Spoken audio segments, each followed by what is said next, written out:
Well, আজকের দিনটা আমার জন্য একটু স্পেশাল, কারণ হচ্ছে আজকে আমার unconditional job in Chittagong metropolitan hospital and I am so excited.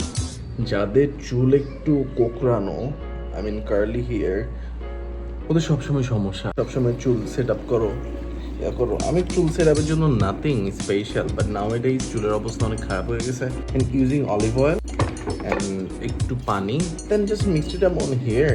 Just I'm ready. Just একটু চিরুনি দিয়ে আঁচড়াই।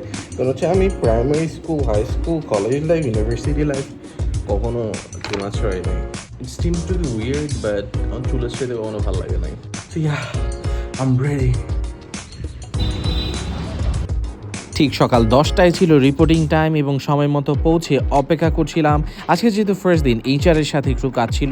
এইচআর স্যারের জন্য অপেক্ষা করতে করতে প্রায় সময়টা 10টা থেকে হয়ে গেল 11টা, এবং অপেক্ষা করতে করতে সেই কেন্দ্রীক্ষণ সময়ের মধ্যে দিয়ে আমরা আমাদের কাজে চলে যাই।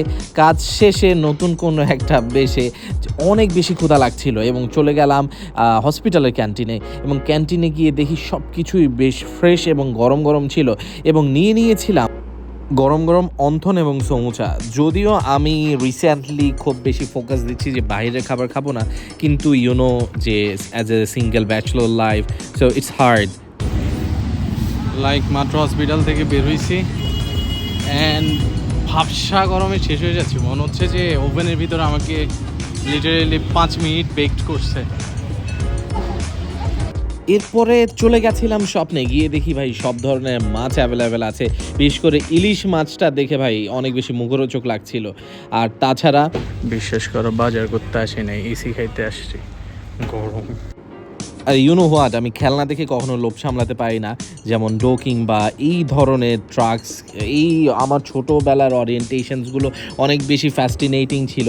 আর বিশেষ করে পোকিমন কার্ড, সেই ছোটোবেলার 9/11-এর কথা, আমি 9/11 নামে একটা শপ ছিল এখানে, সেটার কথা মনে করিয়ে দিচ্ছিল। তারপরে নিয়েছিলাম একটি জুস, এবং এটা একটা ন্যাচারাল জুস। খেতে ভাই এটা অনেক বেশি সুস্বাদু। ব্রেকিং পিরিয়ড শেষে হসপিটালের বাকি কাজ শেষ করে চলে গেছিলাম স্ন্যাক্স জাতে, দুপুর কিংবা বিকালের খাবারটা শেষ করে নিতে। এবং তাদের ইন্টেরিয়ারটা আমার খুব বেশি ভালো লেগেছে। ছোটোখাটো একটা রেস্টুরেন্টের মধ্যে অরিয়েন্টেশনস কিংবা ওদের এই ইন্টেরিয়ারটা বেশ ভালোই, এবং স্বচক্ষে দেখতে পাচ্ছিলাম যে কিচেনের ওভারঅল সব কিছুই। এবং অপেক্ষা করছিলাম অর্ডারের জন্য, এবং বেশ খানিকক্ষণ পরে চলে আসলো, এবং খাবার দেখতে খুব বেশি মুখরোচক ছিল, যেটা আমার কাছে অনেক বেশি ভালো লাগছিল। এবং 4 ধরনের 4টা আইটেম আমরা নিয়ে নিলাম, এবং তার মধ্যে আমি চিকেনের একটা আইটেম নিয়েছি। আমার কাছে টোটালি খাবারের টেস্ট ভালো লাগেনি। আমি অনেক বেশি ডিসঅ্যাপয়েন্টেড অ্যাবাউট আমার যেটা নিয়েছিলাম, চিকেন মিল টাইপসের কিছু একটা। তারপরে এই মিট বক্সটা ভাই ঠিক আছে, সসেজ কিংবা চিকেনের স্বাদ পাওয়া যায়, অন্য কিছু স্বাদ ছিল না। এবং এই সালাদের আইটেমটা ভাই অ্যাভারেজ, সত্যি কথা, যতটুকু এক্সপেক্ট করছিলাম অতটুকু ছিল না। টু বি অনেস্ট, স্ন্যাক্স যার মতো বাজে রেস্টুরেন্ট আমি আরেকটা দেখিনি। আমি দেখে আসলেই হতভম্ব হয়ে গেছি, কারণ হচ্ছে ক্যাশনাথ সালাদে কখনো আমি শশা দেখিনি। তাছাড়া যেভাবে পানি ছাড়ছিল, এটাকে নর্মাল বাঙালি সালাদ বলা যায়। এবং রাতে এসে জিমে গিয়েছি এবং এসেছি, এর মধ্যেই ছিল সময় সন্ধিক্ষণ।